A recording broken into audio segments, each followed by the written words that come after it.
Hello everyone, welcome to this new video. Okay, इस video में मैंने आज जो भी लाइव ट्रेड्स किए उनको मैं एक बार एक्सप्लेन कर देता हूँ। फिर उसके बाद पीएनएल भी दिखा दूंगा। फिर उसके बाद जो मेरे ट्रेडिंग के रूल्स है, ओके, उनको मैं इस वीडियो में इन्वॉल्व करूंगा। ट्रेड का एनालिसिस तो थोड़ा सा छोटा पर रहेगा। मेनली मुझे इसमें जो मैं इंट्राडे में ट्रेड्स करता हूँ और जो मैं पिछले एक महीने से जो हमने अपना जो चैलेंज चालू किया है वन लॉट से, उसमें जो भी मेरा अंडरस्टैंडिंग है, उसमें जो भी चीज़ें मैंने देखी है और जो भी प्रॉफिट एंड लॉस से जो भी कुछ सीखा है, वो इस वीडियो में थोड़ा सा हम एक 1.0 इस वीडियो में हम इसको मैं आपको बताऊंगा। और इस this is just one part of trading rules. इसमें मोस्टली साइकोलॉजिकल और ट्रांजैक्शन दोनों पॉइंट मिक्स रहेंगे। फिर उसके बाद अपकमिंग सीरीज में मैं और वीडियोस बनाऊंगा जिसमें स्पेशली फोकस रहेंगे प्राइजेक्शन पॉइंट्स पर। Okay, as an option buyer intraday trader हमें किन प्राइजेक्शन पॉइंट्स पर फोकस करना चाहिए। फिर उसके बाद रिस्क मैनेजमेंट और साइकोलॉजी के भी रूल्स रहेंगे, तो उनका मैं एक अलग से भी फर्दर जब भी और अपग्रेड होगा और जैसे जैसे और अपग्रेड होगा तो उसमें मैं ऐड करता रहूँगा। अभी आज के दिन मेरे दिमाग में ये ख्याल है कि चलो ये वीडियो बनाते हैं, तो ओवरऑल जो भी इम्पोर्टेंट चीज़ें जो भी अभी मैं लाइव मार्केट में मेरे दिमाग में चलती है, उन रूल्स को हम एक बार देख लेते। फिर आगे आगे मैं जब भी जर्नल रिव्यू करूँगा और उसमें फर्दर और इम्पोर्टेंट रूल्स हमें ऐड करते जाएंगे। ओके, उसमें मैं प्रोजेक्शन को भी एक्सप्लेन करता जाऊँगा। तो सबसे पहले कल की मार्केट की सिचुएशन देखते हैं। कल एक्सपायरी थी हमारी। ओके, कल टोटल साइडवेज मार्केट रहा, मतलब लगभग अगर हम देखेंगे तो 750 से 650, मतलब 100 पॉइंट के रेंज में मार्केट रहा। ओके, इस रेंज में मार्केट क्लोज हुआ। अगर हम ठीक से देखते हैं तो यहाँ पर बुलिश हैमर हमें बनते हुए दिखेंगे, एक दो और तीन बार लगातार। ओके, तो यहाँ पर एक ऐसा स्विंग बना रहा था मार्केट, तो इसके हाई चांसेस थे कि मार्केट गैप अप ओपन हो जाए। ओके, क्योंकि यहाँ पर बुलिश हैमर एक बायर्स की प्रेजेंस को दर्शाता है। तो हुआ भी वैसे 250 पॉइंट्स मार्केट ओपन हुआ और फिर हमारे पास ये एक रेजिस्टेंस था। फिर उसके प्रीवियसली ये स्विंग रहेंगे हम तो, क्योंकि मार्केट यहाँ पर ऐसा सेलिंग प्रोजेक्शन बना के नीचे आया था ना, तो पहला हमारा ये 4380 का स्विंग जो था ये हमारे लिए रेजिस्टेंस था। फिर इसके बाद ये 200 लेवल रेजिस्टेंस था। फिर ये जो ओपनिंग थी 350 लेवल की, ये हमारे रेजिस्टेंस था। ओके, तो प्रीवियस स्विंग्स की बात कर रहा हूँ। तो मार्केट ओपन होता है, पहले सॉलिड ग्रीन कैंडल बनाता है, फिर कंटिन्यू ऊपर जाता है। ओके, ओके, तो यहाँ पर तो कुछ मैंने ट्रेड नहीं किया क्योंकि ये हमारे हाथ में नहीं था। ओके, यहाँ पर सिर्फ देखने वाली बात ये थी कि यही एक बुलिश हैमर था, बन रहे थे कल, तो यहाँ पर गैप अप के चांसेस थे, तो इसके इसमें ट्रेड ले सकते थे। लेकिन वही है, अगर आपका पीएनएल पर डिपेंड करेगा, मतलब आपने इंटरडे में अगर कुछ प्रॉफिट किया तो उस पर थोड़ा सा रिस्क लेके हम यहाँ पर पोजीशन होल्ड कर सकते थे, या फिर प्रीवियस ट्रेड का प्रॉफिट रहता तो यहाँ पर हम कर सकते थे। ओके, तो मैंने उसमें फालतू कुछ ज़्यादा दिमाग लगाया नहीं। तो अभी आज की सिचुएशन अगर देखिए तो ऑब्वियसली ये हमारे लिए एक अभी करंटली हम क्या है, एक रेंज बाउंड मार्केट में ट्रेड कर रहे हैं। ओके, तो एक बिग रेंज के अंदर हम अभी ट्रेड कर रहे हैं, क्योंकि डाउन ट्रेंड के बाद एक वोलाटाइल मार्केट में हम ट्रेड कर रहे हैं। ओके, तो अभी मार्केट रेजिस्टेंस के पास था, तो यहाँ पर यहाँ पर इस लेवल पे आसपास अगर हम कैलकुलेट करेंगे तो ऑलरेडी मार्केट 500 पॉइंट मूव करने वाला था। तो यहाँ पर तो कोई बाइंग का सिनेरियो नहीं था, तो मैं सेलिंग का ही देख रहा था। फिर जब यहाँ पर मार्केट ने एक यू टर्न लिया, ओके, जब मार्केट ने यहाँ पर एक यू टर्न लिया तो इस लेवल के नीचे जब इस कैंडल ने क्लोज दिया, तब मैंने यहाँ पर एक पुट बाय किया। ओके, उसका स्टॉप लॉस मेरा सिंपल था, ये इसका 200 लेवल था। ओके, फिर उसके बाद मार्केट नीचे आकर थोड़ा सा इसी कैंडल के अंदर जब ये ऐसा कंसोलिडेट करने लगा, तब इस रेड कैंडल पर मैंने एक लॉट और ऐड कर दिया और फिर थोड़ा सा मार्केट मार्केट हमारे साइड में मूव किया। लेकिन अगर हम कैंडल फॉर्मेशन को अगर देखेंगे तो बहुत ही छोटी छोटी कैंडल बन रही थी और ऐसा लग रहा था कि जैसे कुछ वॉल्यूम ही नहीं है। तो यहाँ पर एक साइडवेज मार्केट की एक्सपेक्टेशन थी, मतलब ऐसा लग रहा था कि हाँ, जब तक ये 43,000 लेवल के ऊपर है तो यहाँ पर एक सपोर्ट भी था। तो ऐसा लग रहा था कि मार्केट आज इसी जोन के अंदर ट्रेड करेगा, क्योंकि यहाँ पर कैंडल फॉर्मेशन बहुत छोटी हो रही थी। तो जब यहाँ पर थोड़ा सा नीचे आया तो मेरा 43,020 समथिंग का टारगेट था, लेकिन यहाँ पर बुलिश हैमर बना तो मैंने उस ट्रेड से दोनों लॉट को एग्जिट कर दिया। उसमें मुझे कुछ हज़ार रुपये का प्रॉफिट हुआ था। ओके, फिर उसके बाद इस बुलिश हैमर पर मैंने दो लॉट कॉल बाय किया था, क्योंकि 43,000 के ऊपर था और ऐसा डे के लो के आसपास यहाँ पर प्रोजेक्शन बन रहा था। तो ये अच्छा सेटअप था मेरे लिए। अगर इसका विजुअल रिप्रेजेंटेशन अगर मैं दिखाना चाहूँ आपको, तो मेरे दिमाग में ये प्रोजेक्शन था। ओके, अगर हम देखेंगे तो मार्केट यहाँ पर ऊपर गया, स्विंग बना के नीचे आया, फिर इसी स्विंग के आसपास यहाँ पर बुलिश हैमर बना है। तो मुझे ऐसे ही कुछ एक्सपेक्टेशन था, तो इसीलिए मैंने यहाँ पर दो लॉट लिए, क्योंकि सेटअप अच्छा दिख रहा था। तो कुछ कोई बात नहीं, उसके नीचे मार्केट ने ऐसा यू टर्न लिया तो मैंने इस कैंडल के आसपास यहाँ पर उसको एग्जिट कर दिया। ओके, तो ये हमारे ऑर्डर बुक रही और ये हमारा P&L रहा। पहले इसमें 1000 रुपये का प्रॉफिट, फिर उसमें 777 का लॉस, टोटल कुछ ऐसा साइडवेज मार्केट रहा। ओके, यहाँ पर एक पॉइंट ये था कि जब इस बुलिश हैमर के नीचे मार्केट ने ऐसा प्रोजेक्शन बनाया तो तब हम इस गैप को फिल करने के लिए जा सकते थे, लेकिन उसके बाद मैंने लैपटॉप को क्लोज कर दिया, क्योंकि एक तो लाइट का प्रॉब्लम तो चल ही रहा है, प्लस एक्सपेक्टेशन मतलब था नहीं मुझे ऐसा। ओके, अभी हम हमारे इम्पोर्टेंट सेक्शन पर चलते हैं जो कि इस वीडियो का है, जो कि हमारे ट्रेडिंग रूल्स। ओके, तो एक कॉन्सेप्ट में आपको बता देता हूँ कि इन इन ट्रेडिंग रूल्स पर मैं फोकस करता हूँ जब भी मैं लाइव ट्रेड करता हूँ। ओके, तो सबसे पहला रूल हमारा ये है कि technical analysis is not absolute. Okay, तो उसका रीजन ये है कि देखिए, एक होता है फंडामेंटल एनालिसिस, एक होता है टेक्निकल एनालिसिस, फिर एक होता है mental analysis. Okay, technical analysis भी 100% श्योर नहीं रहता, एवरीथिंग इज प्रोबेबिलिटी। 60-70% कोई चीज़ वर्क करती है, 20-30% कोई चीज़ नहीं वर्क करती। और हम ऑप्शन बायर है तो हमें थोड़ा सा केयरफुली ट्रेड करना पड़ता है, हमें मोमेंटम को ट्रेड करना पड़ता है। ओके, और मैक्सिमम प्रोबेबिलिटी मार्केट साइडवेज रहता है। तो इसलिए हमारा फर्स्ट रूल क्या है कि हमारे माइंड में ये रहना चाहिए, technical analysis is not absolute. Okay, everything is probability. जब 60-70% अगर ये चीज़ें काम करेगी, 20-30% फेल भी होगी। जब वो फेल होगी तो हमें साइकोलॉजी और रिस्क मैनेजमेंट यूज़ करके अपने आप को कंट्रोल करना चाहिए। ओके, और उसमें मैं एक और चीज़ ऐड करना चाहूँगा कि मार्केट ऊपर जाएगा, नीचे जाएगा, इधर उधर चलता जाएगा, कितना भी जाएगा। ओके, तो उसके पीछे भागने से मैं प्रॉफिटेबल नहीं बनूंगा। ओके, मुझे कुछ कॉन्क्रीट रूल्स बनाने पड़ेंगे, कुछ कॉन्क्रीट सेटअप बनाने पड़ेंगे, तो मैं उन्हीं के अंदर अगर मैं ट्रेड करूंगा, उसी दायरे में रहकर ट्रेड करूंगा, तो एक ओवरऑल प्रॉफिटेबल, एक हमारे पास एक विजुअल, एक विजन रहेगा, एक गोल रहेगा, एक कुछ ऐसा रहेगा हमारे पास जो कि हमारा एज बनेगा। वही चीज़ें हमारे लिए प्रॉफिटेबल बनेगी। Okay, technical analysis projection is there but it's not absolute ना। तो उसमें हमारे जो रूल्स है, अगर हमने प्रॉफिट बनाया तो उसको हमें बचा के रखना है, नेक्स्ट ट्रेड में कैसा प्ले करना है, कब कहाँ पर कितना क्वांटिटी लेना है, तो वो चीज़ें भी इंपॉर्टेंट है। तो यही बात है कि एवरीथिंग इज प्रोबेबिलिटी।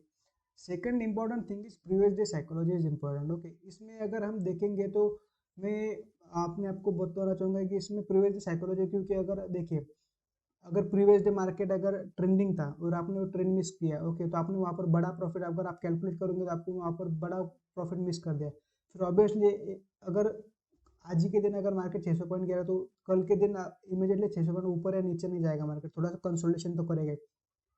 तो मैंने उस कंसोलिडेशन में ट्रेड करके बहुत बड़ा लॉस कर दिया। उसके पीछे रीजन था रिग्रेट। ओके, जो मैं प्रीवियस डे नहीं कर पाया, मैंने उस कंसोलिडेशन में करने की कोशिश की। और ऐसा भी नहीं कि मेरे बैक ऑफ द माइंड में क्या चल रहा था कि मुझे बड़ा प्रॉफिट ही चाहिए, स्मॉल प्रॉफिट भी नहीं चाहिए, स्मॉल लॉस भी नहीं चाहिए, जो भी चाहिए वो बड़ा चाहिए। तो उसमें मेरा बड़ा लॉस हो गया, क्योंकि प्रीवियस डे साइकोलॉजी वैसी थी। उसका रिवर्स अगर ये रहता है कि काफ़ी दिन तक अगर कंसोलेशन में रहता है मार्केट, ओके, तो हमारी एक आदत बन जाती है कि अरे यार आज भी मार्केट कंसोलेशन नहीं करेगा, हम एकदम निराश होकर बैठ जाते हैं। लेकिन जब कंसोलेशन का ब्रेकआउट देते हैं ना, तब हम क्विकली स्विच नहीं कर पाते, हमें वो ट्रेंडिंग मूव हमें लगता नहीं, फिर हम वहाँ पर प्रॉफिट में भी हो गए तो हम क्विकली एग्जिट कर दे। हमें प्रॉफिट में थोड़े बने रहना चाहिए। तो yes, previous day psychology is important. Okay, वहाँ पर रिग्रेट नहीं होना चाहिए, तो मार्केट की सिचुएशन को हमें समझना पड़ेगा। Second thing is stop loss is visible. Okay, कई बार कैसा होता है, हमारे पास हम प्राइजेक्शन को रीड करते हैं, हमारे पास सपोर्ट और रेजिस्टेंस रहता है। ओके, कुछ लेवल्स रहते हैं, तो उन लेवल पर जब प्राइस आता है तो हम एक प्राइजेक्शन एक्सपेक्ट करते हैं कि हाँ ये लेवल हमारे पास रेजिस्टेंस है, ये सपोर्ट है, तो वहाँ पर हमें सेटअप को फॉर्म होने देना है, वैसा प्रोजेक्शन फॉर्म होने देना है। For example shooting star, bullish hammer, market को यू टर्न लेने दो, कुछ स्विंग्स बनाने दो, लोअर हाइज अपर हाइज। ओके, तो वैसा सेटअप विजिबल होना चाहिए, तभी वो कंसेप्ट और वो विजिबल प्रोजेक्शन सेटअप बनेगा, तभी हमें एंट्री लेनी चाहिए। ओके, और तब हमें एंट्री लेंगे तो हमारा स्टॉप लॉस भी विजिबल रहेगा। ओके, अगर हम ऐसे मान के चलेंगे कि हाँ ये लेवल रेजिस्टेंस की तरह एक्ट करेगा, वहाँ पर फटक से सेल कर दिया, तो वहाँ पर होता क्या है कि मार्केट वहाँ पर अगर थोड़ा सा भी ऊपर नीचे करेगा ना, तो आपको इमोशन कंट्रोल नहीं होगे, तो वहाँ पर आप जल्दी एग्जिट कर दोगे, लॉस में एग्जिट कर दोगे। ओके, तो वहाँ पर आपको स्टॉप लॉस लेवल एक विजिबल नहीं ना, तो आपके माइंड में एक स्टेबिलिटी नहीं रहेगी। ओके, जैसे कि फॉर एग्जांपल अगर मैं प्रोजेक्शन को आज के दिन एक्सप्लेन करता हूँ, तो मुझे लगा कि अगर ये स्विंग जो है 43,800 का, ये हमारा रेजिस्टेंस था, लेकिन मार्केट में गैप अप ओपन होते ही ये बड़ा कैंडल बना दिया। फिर उसके बाद मुझे क्या लगा कि ये जो 200 लेवल है, ये हमारे लिए रेजिस्टेंस रहेगा, लेकिन मार्केट ने उल्टा उसके उसके अगर देखें क्या क्या, यहाँ पर भी एक बुलिश हैमर बना है। यहाँ पर थोड़ा सा अगर विक देखेंगे, थोड़ा सा मार्केट नीचे आया, लेकिन क्लोज ऊपर दे दिया। फिर इस लेवल से मार्केट ने कितना पॉइंट का मूव दे दिया अगर हम कैलकुलेट करेंगे, ओके, तो ये 80 पॉइंट का मूव दे दिया, ओके। तो अगर मैं ऐसा कर देता कि 200 रेजिस्टेंस ही वहाँ पर सेल कर देता, तो फिर मैं यहाँ पर 80 पॉइंट्स में मैं एग्जिट लॉस में एग्जिट कर देता, ओके, क्योंकि यहाँ पर मुझे इमोशनल कंट्रोल नहीं होता ना, ओके। तो जब मार्केट ने यहाँ पर यूटर्न लिया तब मुझे पता चला कि हाँ मार्केट ने यूटर्न ले लिया, अभी ये स्विंग हमारे लिए स्टॉप लॉस है, और यहाँ पर हमारा सेटअप भी विजिबल था, ओके। तो ये चीज़ें भी इंपॉर्टेंट है। फिफ्थ पॉइंट इज मार्केट की सिचुएशन को समझो, इंट्राडे में मार्केट की चाल कैसी है, ओके। ये भी एक इम्पोर्टेंट चीज़ है, इसको मैं थोड़ा इलेबोरेट करना चाहूँगा, ओके। मार्केट की सिचुएशन को समझना मतलब क्या है, मार्केट सिंपल है, सपोर्ट रेजिस्टेंस का खेल है पूरा सा, ओके। अगर कुछ सपोर्ट इंपॉर्टेंट सपोर्ट और रेजिस्टेंस लेवल हमारे पास है, उस लेवल पर अगर कुछ प्रोजेक्शन फॉर्म होता है, कुछ सेटअप विजिबल होता है, तभी उसका इंपॉर्टेंस रहेगा।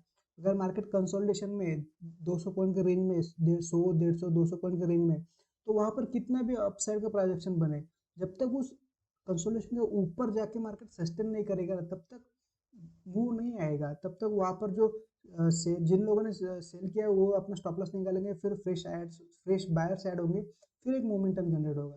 तो मार्केट की सिचुएशन को समझना चाहिए, इंटरडे के चाल कैसी है मार्केट। अगर इंटरडे के चाल मोस्टली अपने डाउन ट्रेंड में हमें बहुत हेल्पफुल रहती है कि मार्केट प्रीवियस कैंडल्स के हाई के ऊपर नहीं निकल रहा है तो हमें ट्रेड को होल्ड करना चाहिए।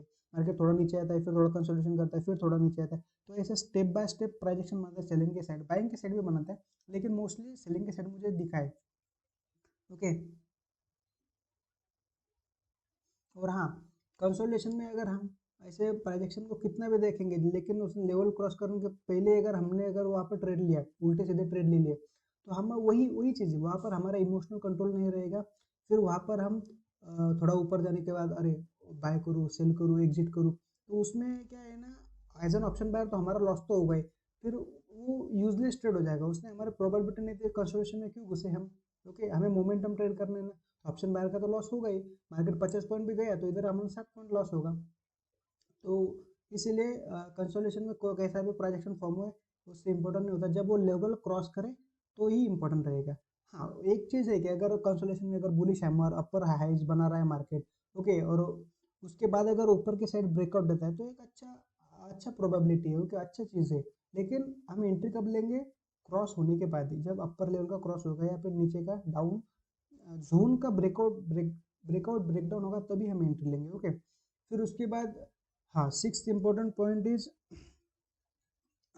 और मैं इस मार्केट की सिचुएशन को अगर मैं और इसमें प्रोजेक्शन के पॉइंट्स में मैं इसको और अच्छे से एक्सप्लेन कर पाऊंगा, ओके। लेकिन अभी के लिए आज का जो इंट्राडे का मेरा ये जो सेटअप मैंने एक्सप्लेन किया, इसमें अगर हम देखेंगे तो देखिए अभी साइडवेज वोलाटाइल तो साइडवेज मार्केट एक्सपेक्टेड है, तो अगर साइडवेज मार्केट में हमें ज़्यादा से ज़्यादा एक से दो 5 मिनट के टाइम फ्रेम पर एक से दो ट्रेड मिलते हैं, तो अगर एक से दो ट्रेड अगर मिल गए ना तो उसमें अगर प्रॉफिट मिल गया ना तो उसे लेकर चुपचाप बैठने में भलाई है, ओके। क्योंकि वहाँ पर ज़्यादा दिमाग लगाने की जरूरत नहीं, क्योंकि मार्केट साइडवेज है तो बड़े टारगेट्स तो मिलने वाला नहीं, तो उससे अच्छा जो प्रॉफिट मिला उसे लेकर शांत बैठ रहो। फिर जब आगे के कुछ फर्दर दिन में अगर कुछ जब हमें बड़े मूव्स मिलेंगे तब हम वहाँ पर प्ले करेंगे, है ना। ये ऐसे ही प्ले, कभी सिक्स मारना पड़ता है, कभी फोर मारना पड़ता है, कभी प्लेट प्लेट खेलना पड़ता है, ये ऐसा ही रहेगा, ओके। तो ये एक इम्पोर्टेंट पॉइंट मैंने मार्केट की सिचुएशन में ऐड कर दिया। फर्दर में एक, ये तो बेसिक हमारे ट्रेडिंग रूल्स है, उसके बाद में और एक दो वीडियो में बनाऊंगा जहाँ पर मैं specifically as an option buyer plus intraday और जो हमें इंपॉर्टेंट प्रोजेक्शन पॉइंट्स रहते हैं ना उनको मैं स्टेप बाय स्टेप आपको एक्सप्लेन करूंगा। फिर हमारा सिक्स पॉइंट क्या है कि एवरी मॉर्निंग से this to yourself, okay. हम जब भी एक लैपटॉप ओपन करते हैं, मार्केट में इंटर करते हैं ट्रेडिंग के लिए, ओके, तो हमें खुद को अपने आप को एक थोड़ा सा कुछ चीज़ें जो कहनी चाहिए जिससे हमें एक दिलासा मिलता है, ओके। तो देखिए हम इंट्राडे ट्रेडर है, ऑप्शन बायर है, स्मॉल क्वांटिटी से ट्रेड करते हैं, तो अपने आप को ये कहो कि कैसा भी मार्केट हो मिनिमम एक से दो ट्रेड तो मुझे आज मिलने वाले, ऐसा अगर हम अपने आप से करेंगे, बस हमें करना क्या है कि प्रोजेक्शन को विजिबल होने देना है, फिर वहाँ पर हम ट्रेड करेंगे, और प्रॉफिट मिला तो प्रॉफिट लॉस जो भी मिला उसमें देख के शांत बैठ रहेंगे। तो अगर इससे हम क्या है ओवर ट्रेडिंग को थोड़ा सा अवॉइड कर सकते हैं, हाँ मन में एक समाधान रहेगा कि अरे शांति से बैठो, कुछ ना कुछ अच्छा होने वाला है, ऑप्टिमिज्म है, क्योंकि हमें ट्रेड्स मिलेंगे, वेट वेट वेट, तो इससे हमें थोड़ा सा दिलासा मिलेगा, ओके।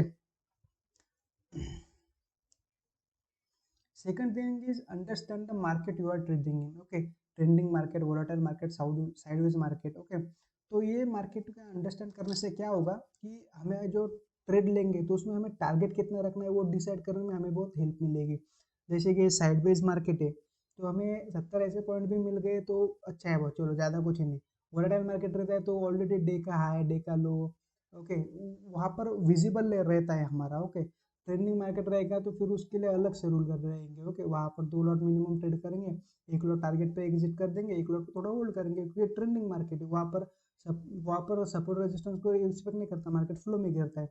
तो ये एक चीज़ थी कि जो हम मार्केट करंटली ट्रेड कर रहे हैं ना उसमें अगर थोड़ा सा हम दिमाग लगाएंगे ना तो हाँ, बड़े टारगेट्स में मिलेंगे तो क्यों ज़्यादा हम क्वांटिटी बढ़ाएंगे, ओके। तो थोड़ा सा प्रॉफिट मिल रहा है तो उसको बचा लेंगे, इससे हमें दिलासा मिलता है, ओके। तो यही कुछ रूल्स थे। और seventh rules is very important, art of trading, Ghanshyam Yadav sir के जो 2 रूल्स है एज एन ऑप्शन बैक, कि अगर हमने आज प्रॉफिट बनाया है तो नेक्स्ट जो भी ट्रेड लेंगे हम उसमें से 80% घर लेके जाएंगे, 20% पर रिस्क लेके हम खेलेंगे। ये रूल्स अभी 1 लॉट में थोड़ा सा तो एप्लीकेबल नहीं है, लेकिन आगे आगे जब क्वांटिटी इंक्रीज होगी ना तब ये बहुत हेल्प करेगा। और सेकंड थिंग, जब आप दिन की शुरुआत में ओपन करते हैं, अगर प्रीवियस डे हमने प्रॉफिट बनाया तो उस प्रॉफिट में से 50% पर ही आज हम खेलेंगे, ओके। इससे हमारी प्रोबेबिलिटी बहुत बढ़ जाती है, क्योंकि हम देखिए हम ओनली फोकस करेंगे हाई प्रोबेबिलिटी ट्रेड्स लेने पर, उसमें भी हम प्रीवियस डे का 50% पर ही रिस्क लेंगे, तो हम धीरे धीरे अपनी पोजीशन को डिफेंड करते जाएंगे, ओके। और इस ये माइंड सेट अगर एक बैठ गया ना तो फ्यूचर में बहुत हेल्पफुल रहेगा। ये आर्ट ऑफ ट्रेडिंग सर के रूल्स बहुत बढ़िया है, लेकिन ये 1 लॉट में थोड़े से एप्लीकेबल नहीं रहते। आगे जब फ्यूचर में क्वांटिटी ऐड होगी ना तब ये बहुत हेल्पफुल रहेंगे, ओके। तो आई होप गाइज आपने समझ गए होंगे जो रूल्स मैंने थोड़े से एक्सप्लेन किए। आगे प्राइजेक्शन के और साइकोलॉजिकल के और जो रूल्स रूल्स रूल्स या फिर कंसेप्ट जो होते हैं उनके ऊपर ज़रूर वीडियो बनाऊंगा। मेरा ये जो बुक का रिव्यू मैं कंप्लीट करूंगा, उसके बाद मुझे और थोड़े से इंसाइट मिलेंगे जो कि इस वीडियो में शायद मैंने मिस कर दिए होंगे। लेकिन हाँ, ये मुझे आज बनाना था, मेरे माइंड में थॉट है, तो जो कुछ भी हो कुछ ना कुछ तो बनाया। तो आई होप आपको ये समझ में आ गया होगा। Thank you for watching, bye.